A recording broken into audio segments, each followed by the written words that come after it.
Hey everybody, it's Dan with the Grandmaster game for the Italian Opening. The game I've chosen today is from the classic days of chess and was played between Wilhelm Steinitz and Curt von Bardeleben in 1895. For those of you who don't know, Steinitz was the first world chess champion and held that title from 1886 to 1894. And in this game in particular, he uses an astounding tactical shot to clinch the win. So Steinitz is white, von Bardeleben is black, and we get into the Italian game. C3 prepares the expansion into the center that we talked about in the last video, and black develops the knight, the most common defense. We have the expansion, the exchange, and then black here hits the check on b4. Remember, in this position, backing the bishop up to b6 is no good. We saw in the last video just how quickly that can lead to losing positions for black.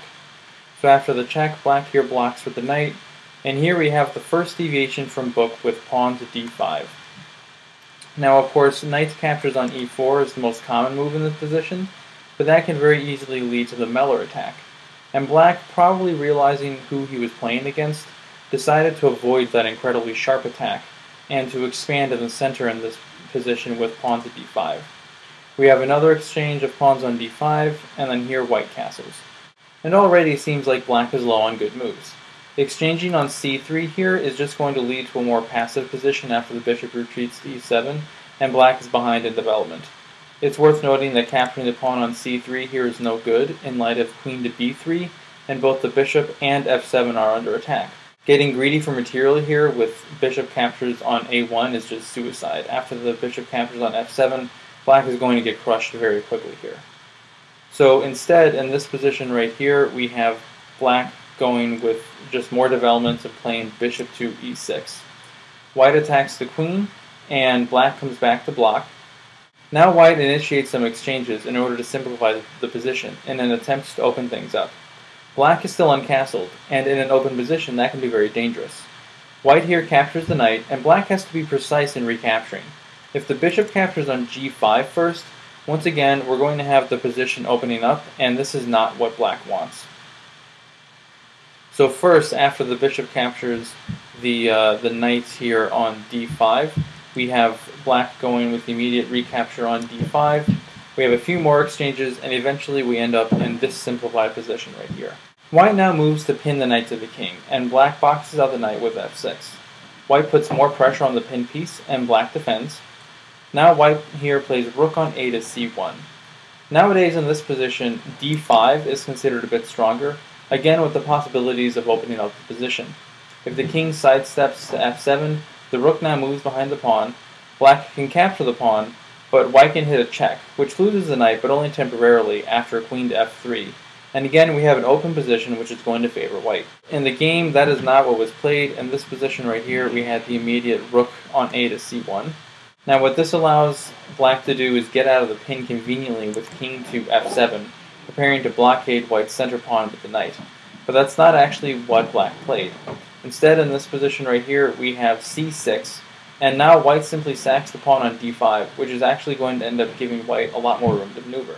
The knight pivots on d4 to e6, and now the noose is beginning to tighten for black. Black tries to challenge the c-file, but white begins by threatening a mate in 2 with queen to g4. The mate threat being, of course, queen captures on g7 check, and then queen to f8 checkmate. Black here defends with g6, and white hits a nice check with knight to g5. The knight can't be taken because black's queen is hanging, so black retreats the king to e8 to guard the queen. But now Steinitz plays an amazing tactical shot. You can pause the video if you want to try to find it, but I'm just going to show it to you right now.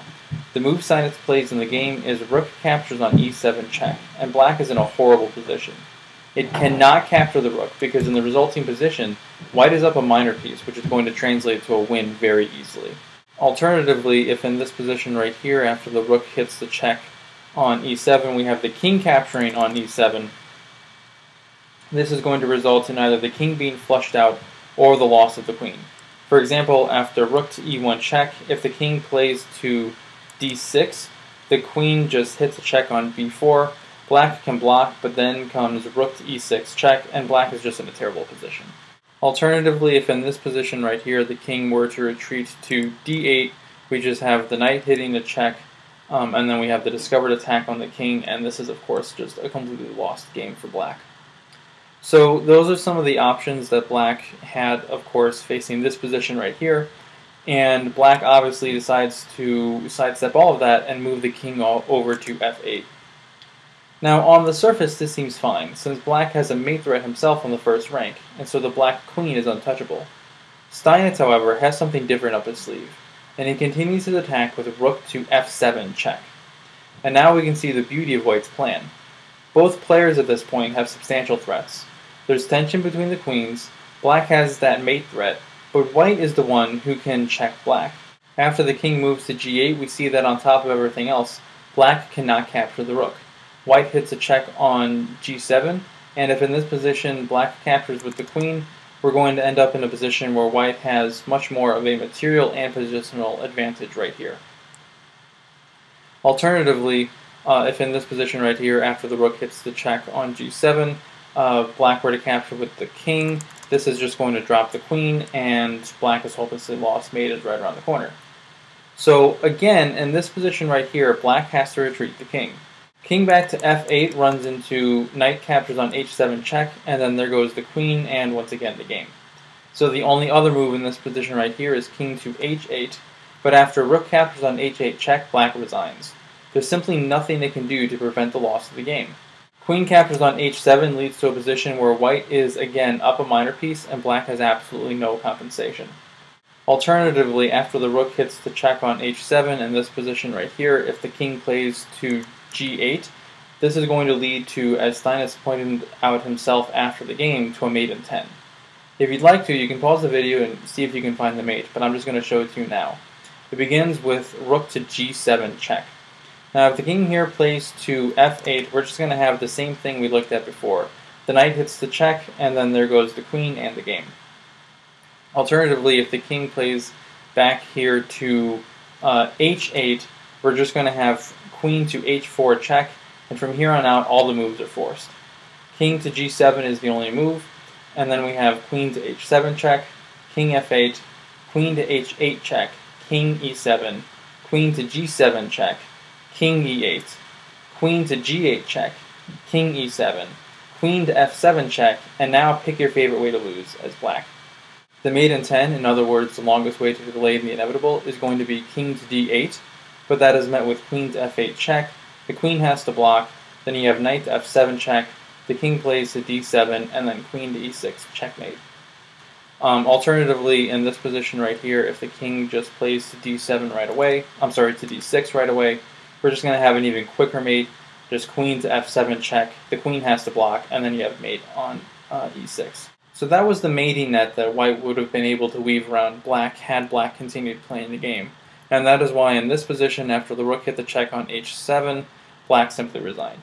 And that's the Grandmaster game for the Italian Opening. I think I mentioned before in a previous game that I really enjoy going over some of the classical chess games from people like Steinitz, Lasker, Chigorin, and others.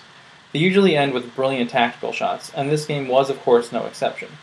So I hope you enjoyed watching. Questions and comments are welcome. Ratings are also appreciated, and thanks for watching.